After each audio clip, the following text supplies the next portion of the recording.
Aubrey, let me come to you first. What do you make of the report and also Boris Johnson's response? I think it's all fairly as expected, really, in terms of the kind of broad brush headline stuff. But when you delve into the detail, it's really quite extraordinary, both the size of the punishment, the sanction that the committee was preparing to levy, and in terms of the detail. I think the committee doesn't hold back in terms of identifying that it doesn't think there was any reasonable excuse that Boris Johnson could come up with for attending some of these events and there being necessary for work purposes. The response from Boris Johnson itself, well, he's been sort of escalating since Friday. It seems like sort of more blistering attacks on the committee.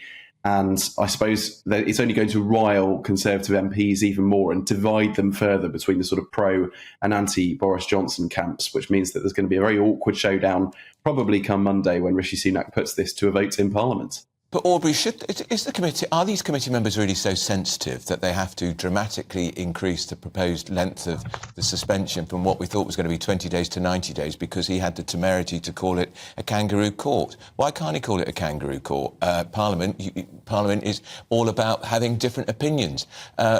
He's entitled to criticise the fact Harriet Harman had already made her mind up in a series of tweets 12 months ago.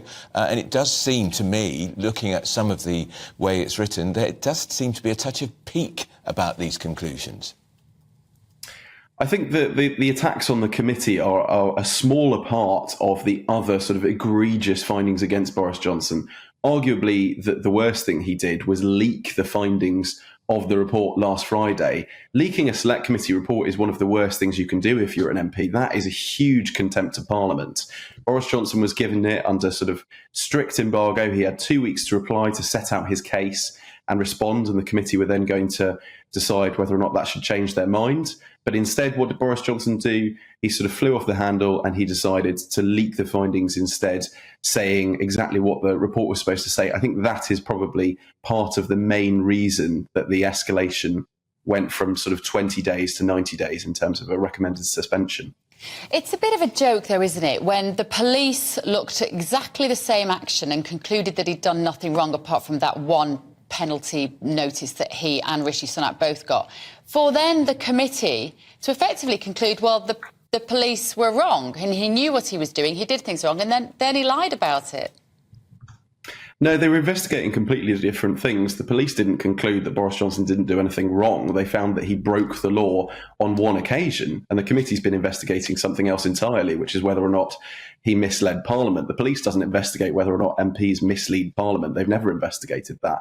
So they're looking at very different things, and that's why, you know, the police investigation finished a year ago, and this one has taken quite a lot longer because it's looking at something completely different. Let's bring Henry Hill in here. Henry, from Conservative Home, a typical Boris Johnson response, flamboyant language referring to the reporter's tripe and deranged. How do you think there will be some sympathy, however, now amongst Tory MPs and Tory members about this, because of the scale of the proposal, not just to ban him for 90 days from the Commons, but to take away his pass, which he would be entitled to as a former Member of Parliament? I think there will.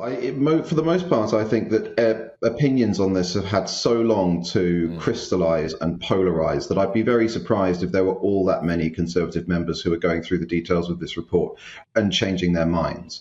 But in terms of the big picture, Boris Johnson has been trying to portray himself as a martyr and the victim of an unjust process. And while I think Aubrey is correct that that eye-watering suspension does almost certainly have much to do with the way that Boris has conducted himself over the last few days, I do think it does risk looking spiteful that they've not only recommended a suspension that would have been enough to trigger a by-election, but they've also done all of these additional recommendations. And I don't think that Boris Johnson's committed supporters, at least, will be awfully sympathetic to the idea that actually all of this is justified because he criticised the process. You know, the House of Commons does have a right, I think, to defend its processes, but it does nonetheless, as you say, sound a little bit ridiculous that politicians saying political things about other politicians can warrant such an extraordinary sanction. So I do think that the sheer scale of some of these, while they doubtless reflect real anger on the part of the committee, do risk being counterproductive in terms of playing into Boris Johnson's hands.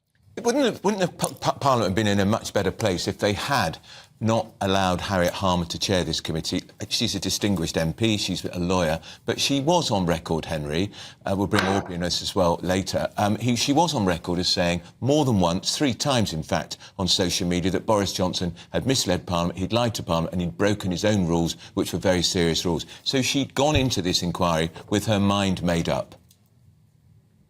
I think it would have been better for the appearance of the process, certainly had it would have been a Labour MP, I believe, but a different Labour MP. It's not to impugn the way that Harriet Harman has conducted the process. I don't know. I'm not saying that she's done anything wrong.